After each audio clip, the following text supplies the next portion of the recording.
Guys, good day. This is Pumezo Nyamela. I'll be one of your facilitators, especially those of you who will be joining us online and those of you who might have missed the first sessions of the face-to-face meetings. Welcome to the volunteer training. As you are aware, this is your skills program, which is accredited by the Seta, and this program is supposed to set you up or to get you ready for the Netball World Cup as a volunteer. And I want to say you're welcome to the program. I'm not going to take much of your time. I'll run through your portfolio of evidence, which I'm going to start with your pre-assessment, which is the first few pages on your portfolio. Now, your portfolio of evidence, which I'm sure you have received together with your learner guides, that's white cover book. I think it's your portfolio. And the green one, I think it's your learner guide. And I'll take you through the portfolio of evidence for now. The portfolio of evidence, the first thing you see there when you open on, I think your page number 2, is your portfolio checklist. It has got a list of things that are included in your portfolio, which we'll talk about just now. Then when you move, you get to your background information. Under background information, the only thing you require on this program is your certified ID copy, which I know that you were called by our administrators to submit that ID copy. If you have not, please make an arrangement because this is an accredited course. And I'm sure you might be aware that with accredited courses, you cannot complete without your ID copy because the sitters, they require your ID copy to enroll you on the system. So on that page, the ID is the only thing that you need to provide. Then you move to the next page, which is the list of don'ts. That's page number 4. This is an accredited program, so there are a number of things that you are not supposed to do.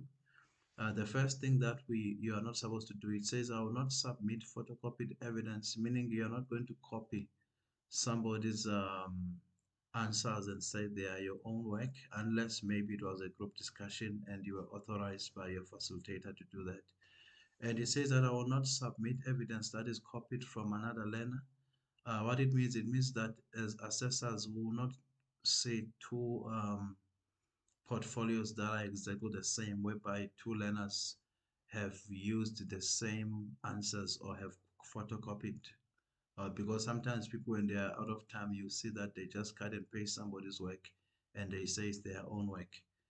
Number 3 says, I will not use pencil when writing or completing POE activities. Now, all activities can be typed or can be written, handwritten with a black pen. And it says I will reference whenever I've used external resources. You will see there's a reference resource at the back of your portfolio. It's very much straightforward. I think you just need to write your resource and sign it. And then it says that I will submit my portfolio of evidence on the date communicated by the facilitator.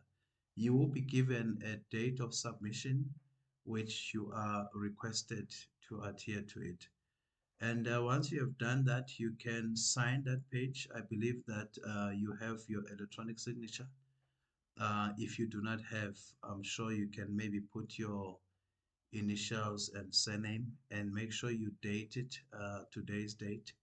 Then as a facilitator, when I receive your portfolio, I will sign as a facilitator. Then we move on to the code of conduct for students. Now I'll advise you to read the code of conduct on page 5. Make sure you read it. It talks more to those who will be coming to the physical class.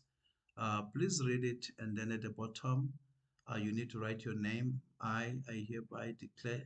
And now remember, whenever we say write your name, please write your name in full, your name and surname, and you can sign it as a student and write today's date there.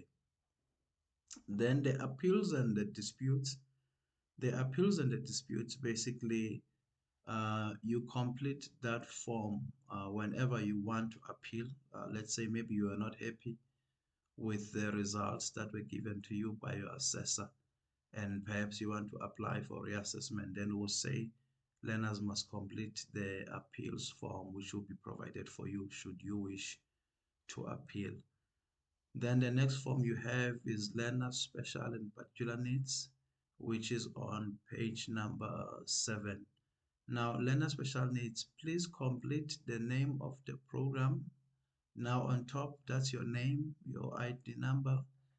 Learning program is volunteer training. The date, you can put today's date. Then you tick. Now, some learners will leave it blank. You can tick yes or no. Make sure you complete every box there, and then you sign at the bottom and you date it for us. This form, we use it to allow learners to declare if they've got any special or particular need that we need to consider when you're attending this training. Then if you look at the next page, it starts the process flow there. It's just it shows you this program, what we do first. As you can see, I can give you a quick outline. Now on the process flow, the first thing that happens is the contact time, which is the sessions that you are having with me online, meaning these videos, you need to watch all of them, this one and the other videos. And then from there, you complete your portfolio of evidence, which is very much straightforward, and you will be guided and be told how to answer the questions in the next couple of videos. Once you've done your portfolio, you will submit your portfolio to the assessor, which our team will call you and let you know how and where to submit. Once you've submitted, it will be assessed and you'll be given feedback. Feedback could be competent or not yet competent. If you are not yet competent, you will be given a chance to do some remedial work. Then once that is done, 10% of the portfolios will be given to the moderator to moderate. If all is well, the moderator will pass it on maybe to the Seta for verification if it is required. Once verification is done, then you will be issued with your certificate of competence together with your SOR, which is your statement of results from the CAT Seta. Then on the next page there, you can see on page 9 is agenda for the pre-assessment meeting, which is basically what I'm discussing with you now. So if you recall, some of the things I've mentioned, they are on that list there, so you can just go through it. Then from there, we move to the minutes to pre-assessment meeting checklist, which is page number 10. There, it's basically everything we have discussed. So what I'll ask you to do is just to complete the boxes. You just need to put yes next to each box. But what we will do, we will send you an example of how to complete this document so that you can see exactly where to tick and where not to tick. So make sure you tick all those boxes from page 10 all the way to page number 11.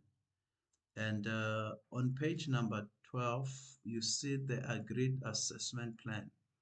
Now the agreed assessment plan, there you can put your name where it says candidate name. The assessor, please leave that out. The assessor will write it himself. Then the special assessment needs. If you have any special need, you can put maybe you need more time or anything that you feel that the assessor needs to know.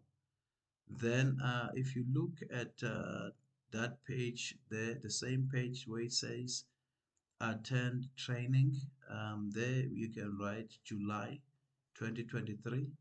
Complete assessments, you can write July 2023. Complete portfolio of evidence, July 2023.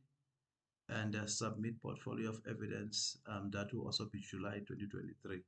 And the big box that is written today's date on top next to the step, you can just put today's date there right in the middle of the box. But you will see on the document that will be sent to you that you will be shown exactly where to write and what to write. And once you are done with that document, you can sign it at there by page number 14. sign it and date it today, and I'll also sign and date it as the facilitator. And the next one is the declaration of authenticity on page number 15. Declaration of authenticity, basically what it means, you declare that you are going to submit your own work. Um, Basically, here we use it to warn learners not to be involved in any form of plagiarism. What it means that the work that you are going to submit will be your own portfolio that is done by yourself, meaning somebody is not going to write it for you. You are going to write it for yourself. It's your own work that you have produced yourself.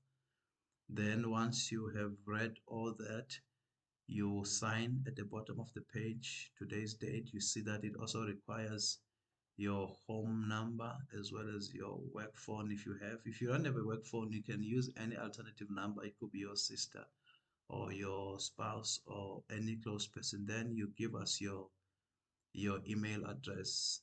Then on the background information, then you have once again all the documents that we normally require. But because this one is a skills program, so the only thing we will require is your certified ID copy, the Seta agreement or contract that will be provided to you to complete, then the registration form that will also be provided for you to complete. And then from there, you see your portfolio of evidence begins on page number 17. And these are just the credits for module one. And you will be taken through all this. And I think basically that is the end of the pre-assessment meeting. And I want to take this time to wish you all the best for this program. And a number of presentations that will follow shortly, starting with module one. And thank you so much for your attention and for your time. And I wish you all the best. Thank you.